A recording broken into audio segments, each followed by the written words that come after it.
सभी सुधीजनों को मेरा सादर प्रणाम। आज की वीडियो बनाने का विषय है गंगा दशहरा। गंगा दशहरा किस दिन मनाया जाए? वैसे तो ये पूछने की बात नहीं कि गंगा दशहरा हर वर्ष ज्येष्ठ मास शुक्ल पक्ष दशमी को ही होता है,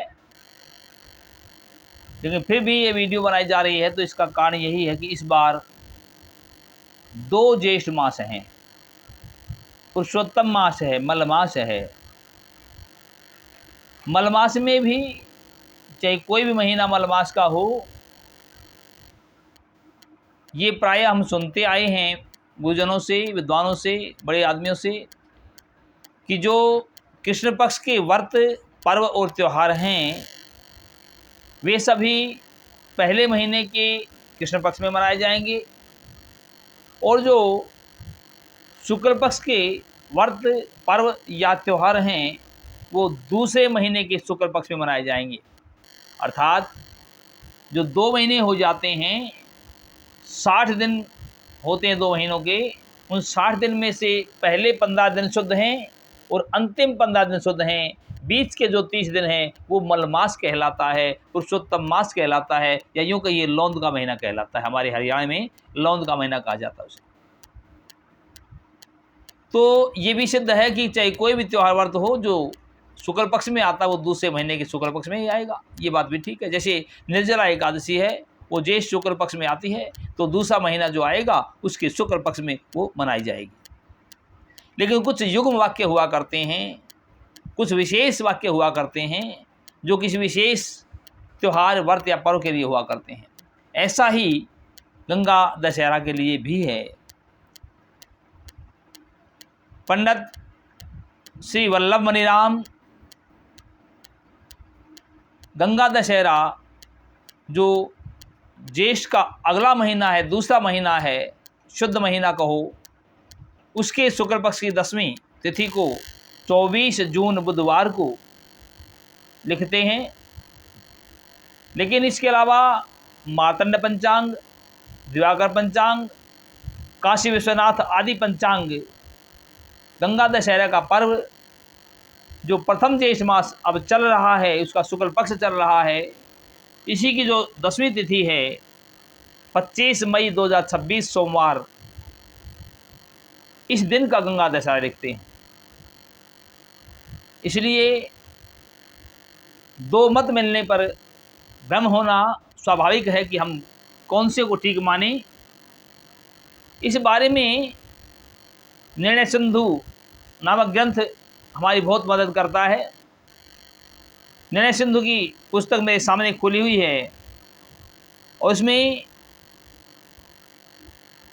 लिखा है कि हेमाद्रि में ब्रह्म पुराण को लेकर के लिखा है, ज्येष्ठ मास से शीते पक्षे 10वीं हस्त संयुता हरते 10 पापानि तस्मात् दशहरा स्मृता।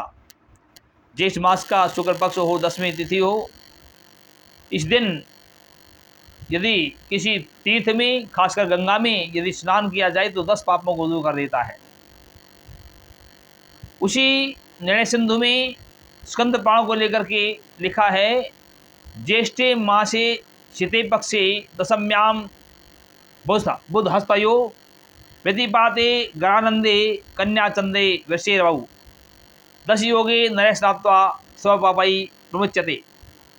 ज्येष्ठ का महीना, शुक्ल पक्ष, 10वीं तिथि, बुधवार, हस्त नक्षत्र, व्यतिपात योग, गर कर्ण और कन्या राशि पर चंद्रमा और वृष राशि पर सूर्य, इन योगों में से जितने ज़्यादा योग मिल जाएं उन योगों को मिलने से उतना ही ज़्यादा परम सौभाग्य होता है इस दिन गंगा आदि किसी तीर्थ में स्नान करने का।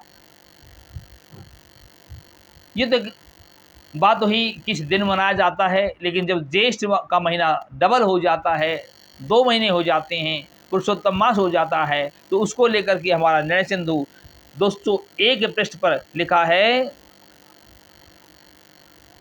ज्येष्ठ मासे मल मासे सति तत्रैव दशहरा कार्या न तो शुद्धे। ज्येष्ठ का महीना यदि मलमास हो तो उसी मलमास में ही शुक्ल पक्ष की दसवीं तिथि को दशहरा मनाना चाहिए, न तो शुद्ध महीने में नहीं, दूसरा महीना जो आता है उसका जो शुक्ल पक्ष आता है उसमें न मनाया जाए। ऐसा स्पेशल गंगा दशहरा के लिए लिखा गया है। तो इन बातों को लेकर के और पंचांगों में जो लिखा है उस बात को भी मान करके इस निर्णय पर हम पहुंचते हैं कि शास्त्रानुसार जो गंगा दशहरा का पर्व है वो पहला जो महीना अब चल रहा है उसकी शुक्ल पक्ष की 10वीं तिथि अर्थात 25 मई 2026 सोमवार को गंगा दशहरा मनाया जाना चाहिए। लेकिन कुछ लोकाचार हुआ करते हैं जिनको मानना हमारे लिए, आपके लिए, सबके लिए ज़रूरी होता है। वो आप खुद अनुमान लगाएं, वो खुद ही आप फैसला करें। शास्त्र का निर्देश तो यही है कि गंगा दशहरा का पर्व पहला महीना ज्येष्ठ का उसका शुक्ल पक्ष 10वीं तिथि 25 मई 2026 सोमवार को मनाया जाए, और जो निर्जला एकादशी का व्रत है वो पहले में नहीं, जो शुद्ध महीना है उस महीने में मनाया जाए। बाकी आप स्वयं निर्णय करें। राम राम।